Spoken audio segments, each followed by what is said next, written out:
Well, greetings again. This is Dr. Bill Wyatt with the American Orthodontic Society. And it's a nice morning here in Glen Rose, Texas.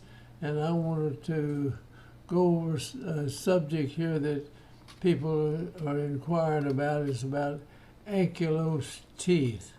And what is ankylosed teeth? What causes it?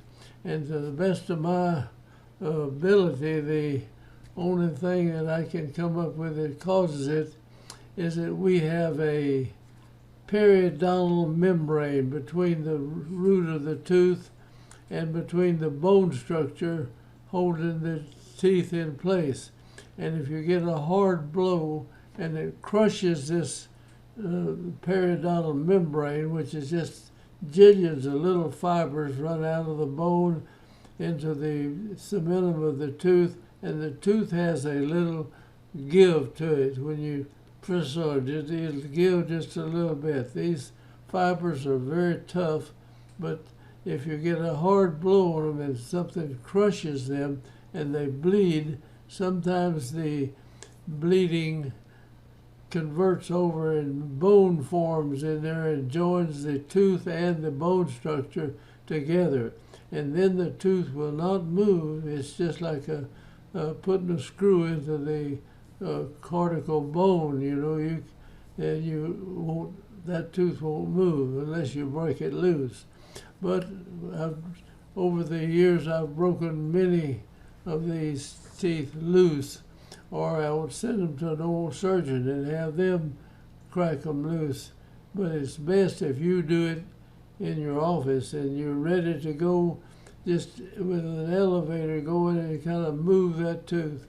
And when that one little attachment sometimes just is a small area of the root, and you break it loose, and then you start moving the tooth, and you can move the tooth like any other tooth. But if you stop and wait for a few weeks, the thing will reattach to the bone structure.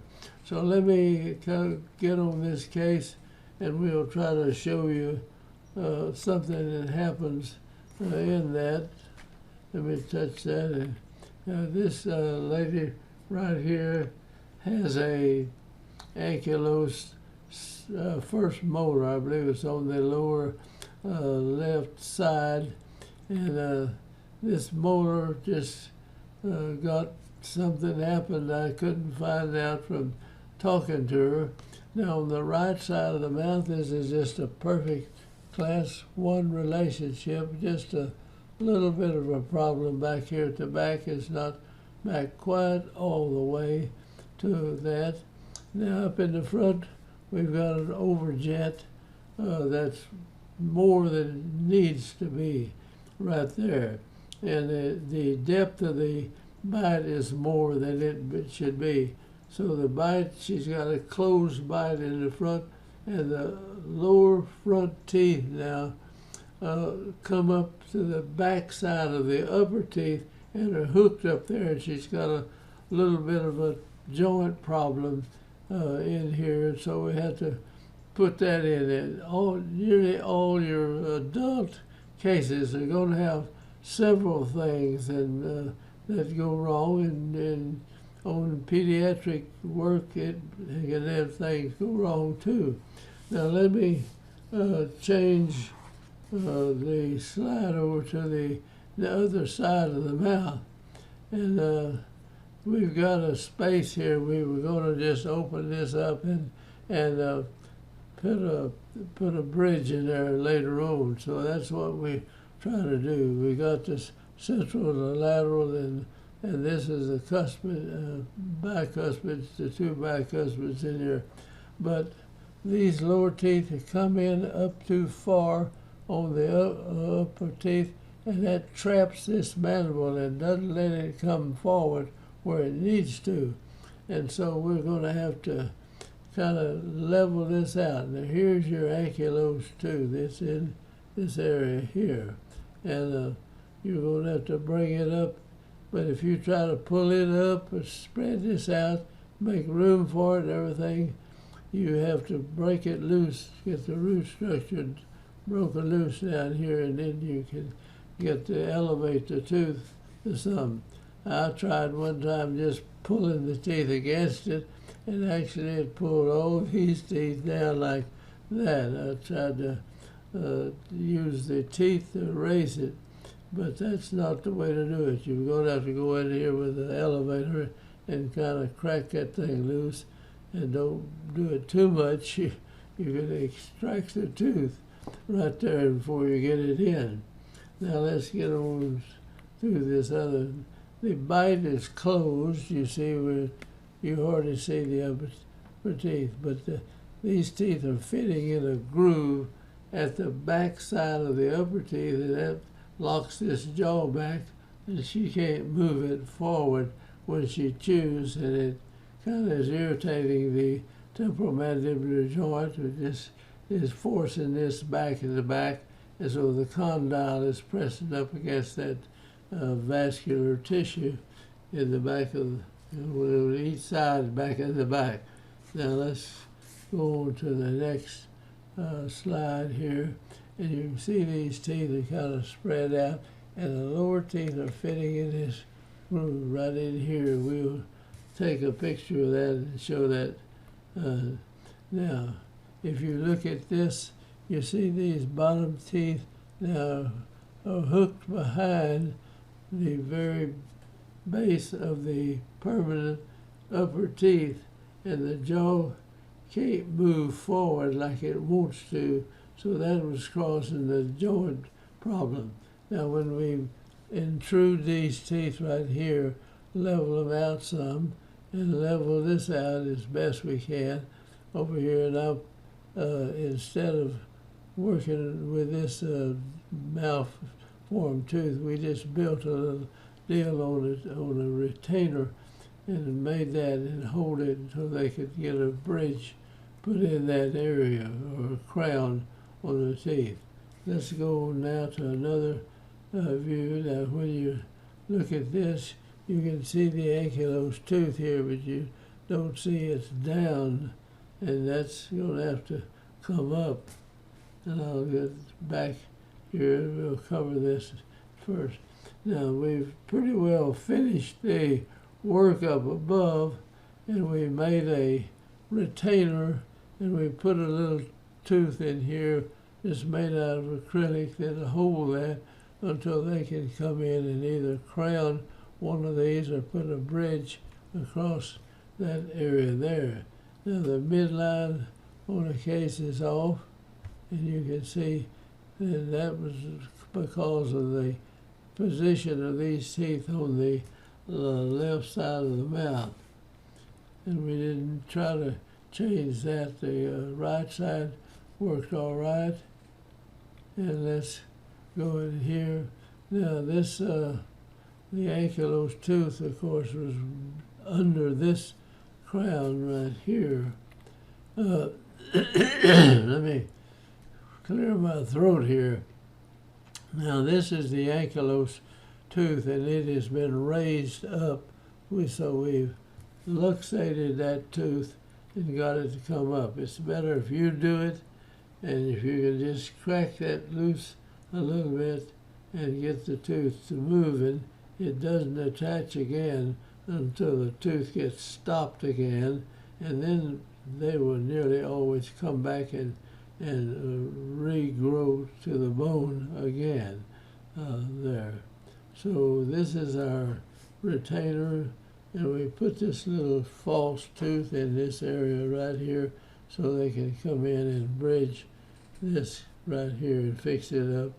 And this is our solder, well, this is 036 and 028 retainer wire coming across there. And that's just showing that false tooth. We just made it out of acrylic and just polished it up a little bit and put it onto the retainer. So the lady wears it every time she keeps the retainer in place, and that makes the person wear the retainer more. So here we go, and now we've opened the bite. You remember these teeth fit in the back side of the upper teeth. So we opened the bite and put it out here. And we made a little retention groove in there. We made the retainer, and then we put some soft acrylic and let her bite into this. And you give a person a little over jet and over bite. And this is what you need to finish the case with. You move your jaw out here, then you move straight out, and you bite on your front teeth. Your back teeth don't hit at all because the condyle moves up on the prominent part of the fossa back there, and that keeps it from coming. But when you bite your front teeth again, it puts a tremendous force on that tissue that's supplying the cover over the bone, and there is dense connective tissue, and the disc is not a round thing; it's a kind of an oval shape here. We showed you on that video on the condyle what it's shaped like, and that's where we finish the cases like that on every one of them. We try to do that. Now this is the retainer, and it slips in, and we will come back and put that little bite plate on the retainer so you see it right in here. And that keeps that from ever trying to deepen again as long as they're using that retainer. So that's one thing to keep up with. Now we'll kind of go back to the x-rays, and this is 1984. When we started this thing, 8 of 84 right there, and this is Ankylosis 2. Now we've got to try to loosen this up back in here, and we open this space up, and then we try to bring that tooth up in this area. We had probably brought this down some to that extent right there. Now the other side of the mouth is fine, no problem in there. This is a very poor x-ray here, but you can see where the teeth fit underneath there, and then we ended up with the teeth the amount of overjet and overbite, and she brings these teeth out here. The condyle moves up on the eminence back here, and you don't have these teeth touch when you're trying to bite something in the front part of the mouth, or when you bite from the left.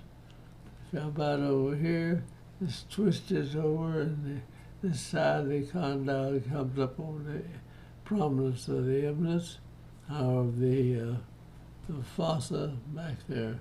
And these teeth don't touch, and the others don't touch on the other side. And that's the way we try to finish everybody. So that's the way it was designed to work. So here the tooth is like that, and we got it up pretty much, but I think we probably brought this down to some extent, and the occlusal plane over there is changed a little, but it looks a little better. And this is 1986. That's 2 years after we started the case, something like that. Now this is the area we're going to have them put a bridge in that area, because they don't have anything back here to fill it up. I guess we did. We could have brought this up and closed it, and they did root canals on these teeth, not root canals on these. So somewhere in there she got hard blow, and it caused this ankylosis in this area. Now we went back, and she has a TMJ problem, and this was where the jaw opened. After we finished this is 1986, we finished this TMJ sticking out here right when it opened. Now back before we started this in 1983, I believe, something like that, this condyle, I couldn't tell exactly where it was when it came out, but it didn't come out far enough, and it was putting pressure back in here. So we fixed that up where when she chews, it has space in there. Now, virtually, well, everybody that had a joint problem, we would do these transcranial x-rays and see these things. And so you can see a closed bite right here and a closed bite. And so the condyle is right in this part. Now when you open the bite, the condyle goes out to this far, and the evidence is like such. Thank you for watching now. I think that's about the end of this program. We appreciate your watching, and I hope you get something from this. You learn a little bit about ankylosed teeth. You have to deal with them, and so we just learn to luxate the teeth. It's better than sending them somebody else to do it, because they may wait 2 or 3 weeks, and they may re-establish the bone growth between the root of the tooth and between the bone that's holding the root up. So that's where we end up. So thank you again for watching, and I hope you share this with your neighbors. And this is where we ended up with this young lady. This is 1986, and that I'll run through these pictures again here. That's the retainer that we had. Now there's where it started, and there's where we finished, and then she would have to have a bridge in that gap over there. So thank you again, and we'll close out. And I hope you'll join our group and sign up with it. We appreciate having you. And I like to feel like I've seen you. I've lectured for years with a live audience. And now I feel like I kind of know the people that we're talking to. We answer some of the questions like that. So I'm going to say goodbye and close out.